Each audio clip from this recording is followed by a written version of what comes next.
Dnešný vlog bude troši linku iný ako všetky tie ostatné. Potrebujem si zobrať deň, dalo by sa povedať, že voľná, preto by som rád rozpovedal iba jeden taký maličký príbeh.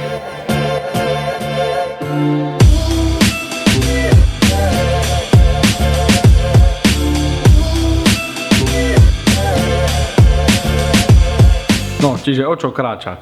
Tento príbeh bude príbeh o mojom zrejme najväčšom, takom dalo by sa povedať, filmmakerskom úspechu, najväčšom dosiahnutí doteraz. U nás na škole funguje každý rok taká vec, sa volá, že študentská firma. Proste sa založí študentská firma a oni organizujú party, majú napríklad školský bufet a proste tam fungujú všetky tie normálne firemné posty a proste kto chce, prihlási sa a robí tam firemné veci, proste sa hrajú na reálnu firmu. Tento rok, no minulý školský rok, bolo vo firme veľa mojich spolužiakov, čo mi zo začiatku bolo v podstate jedno, ale nakoniec sa ukázala, že to je jedna velice veľká výhoda. Čiže, čo sa stalo? Naša študentská firma sa chystala na veľtrh so svojím produktom, ktorý si vymysleli, ktorý je pre tento príbeh vedľajší a potrebovali na neho urobiť prezentačné video. Tak teda si zavolali mňa, veď predsa koho lepšieho si zavolať na urobenie videa ako mňa. Tak sme teda išli do nejakého štúdia, natočili sme tam toto prezentačné video, ktoré sa nakoniec pani profesorke, ktorá túto firmu viedla, tak veľmi páčilo, že povedala, že ma so sebou zoberú na veľtrh do Bratislavy, na ktorý idú, aby som im stade tiež urobil video proste na štýl takého vlogu, ako robím teraz. Proste len také jednoduché spomienkové, nič také závažné. No a to by ešte neznamenalo nič. Ale toto tu bol zrejme ten najlepší výlet, akého som sa kedy zúčastnil. Pozostával z 3 dní, ale tie 3 dní boli tak nabité, všetko sa to začalo v prvý deň u nás na železničnej stanici Košice. Všetci sme sa tam zhromaždili, už nepamätám presne kedy, ale proste sme sa tam zhromaždili a nasadli sme do vlaku. To bolo prvé prekvapenie, pretože som zistil, že ideme RegioJetom a zistil som, že ideme prvou triedou. Prvá trieda v RegioJete vyzerá, dámy a páni, ak by niekto nevedel, tak, že tam sú 4 sedadlá, ktoré sa dajú sklopiť do posteľnej polohy. Sú tam zástrčky, nenormálne veľa miesta, obsluha, proste také všetky srandy, čo tam proste, čo si ten človek zmyslí. A ja som to kupé mal iba s jedným ďalším tipkom. Do konca tohto videa mu budeme nadávať Aleš. Na výlet nás išlo dokopy 10? Hej, presne 10 nás bolo. Mali sme 3 kupečka po 4 miesta, čo matematicky vychádza 12 miest. Čiže boli 4 čaje v jednom kupe, 2 čaje s 2 učiteľkami v ďalšom kupe a my dvaja s Alešom v jednom 4-ložkovom kupe.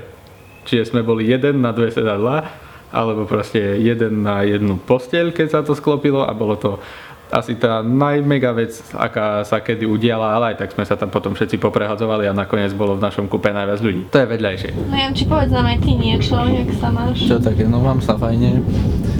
Sme na ceste do Bratislavy. Máme prepchaté kupé, rozmýšľam o tom, že si objednám jedného croissanta. Potom po asi 10 hodinovej jazde, ktorá mi zbehla fakt nenormálne rýchlo. Toto je záber, cip. Sme sa dostali konečne do Bratislavy, čo bol náš cieľový cieľ. Dostali sme sa tam, dobrali sme si... Povedz, čo sa práve deje. Ideme kúpiť lístky na autobus. MHD spoj priamo až ku hotelu, do ktorého sme sa chystali ísť. A teraz sa začína druhá v celku dosť mega vec tohto príbehu. A to je hotel, v ktorom sme boli. No Janči, povedz nám ty niečo.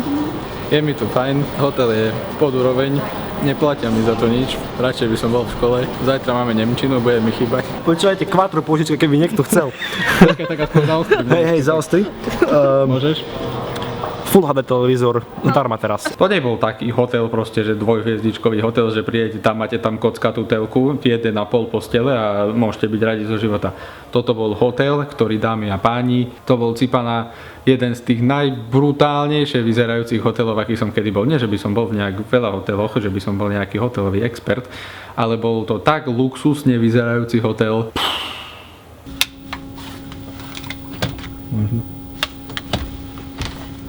Neaktivoval kartu?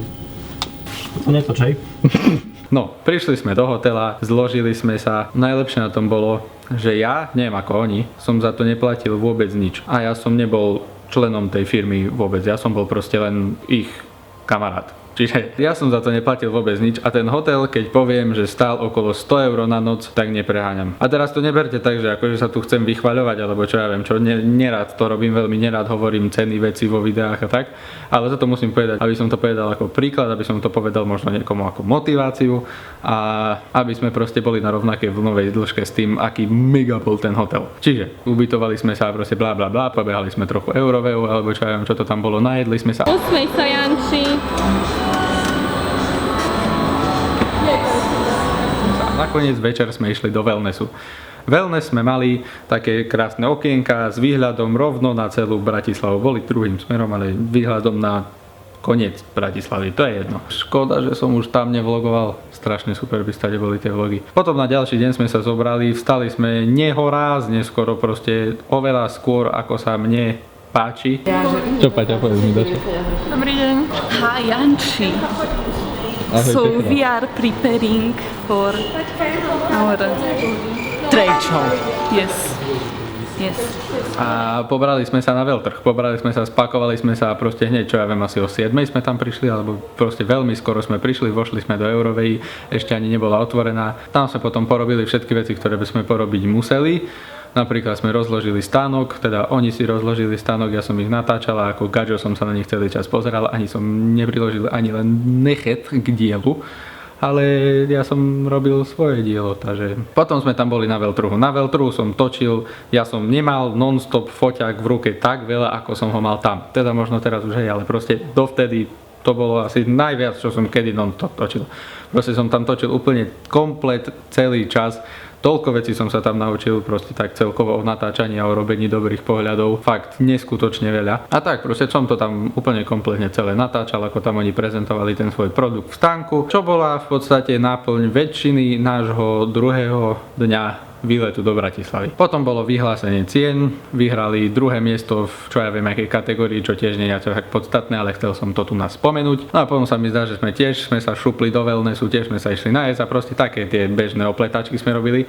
Tam som prestal točiť, ale proste mi to prišlo, že tam to bude dobrý koniec pre to video, aby som to zbytočne už potom nenaťahoval cestou späť a takými vecami. Každopádne škoda, lebo by som to mohol použiť potom tu na. To by bol príbeh o tom, ako som bol sám s našou študentskou firmou v Bratislave na veľtrhu, čo bol to bol na 100% môj najlepší filmmakeristický zážitok, aký som kedy mal. A chcel som sa týmto dostať k tomu, že proste dostal som sa tam jedine tou cestou, že som dával svoju prácu na YouTube. Proste som pchal ľuďom pod nos každému, každý videl, každý vedel, že proste natáčam videá, že mi to celkom ide. Dalo by sa to tak nazvať. A tak to vedeli oni. Vedeli, že ich proste človek v ich blízkosti natáča v celku dobré videá. Tak ma teda zavolali a dali mi túto neskutočnú príležitosť. Týmto som chcel povedať to, že proste furt, keď takto sa dačomu venuje, keď takto dačo robí, tak to proste musí robiť. Lebo kebyže mohol by som to aj ja robiť, že by som prišiel a len by som si sadol, pozeral sa von z okna a hovoril som si bolo by fajné natočiť nejaké to videjko. Ale nič by som nenatočil, len by som si to proste hovoril deň čo deň. Ale nie, ja som sa zobral, točili sme s kamarátom videá, dávali sme ich na YouTube, aj keď to možno nebola dokonalosť, ani tieto vlogy nie sú nejaká extrémna dokonalosť, ale proste som na sebe pracoval. Fakt som nečakal, že by niečo také prišlo tak skoro, ale proste som na sebe makal, pracoval, ani som nedúfal, že sa niečo takéto stane.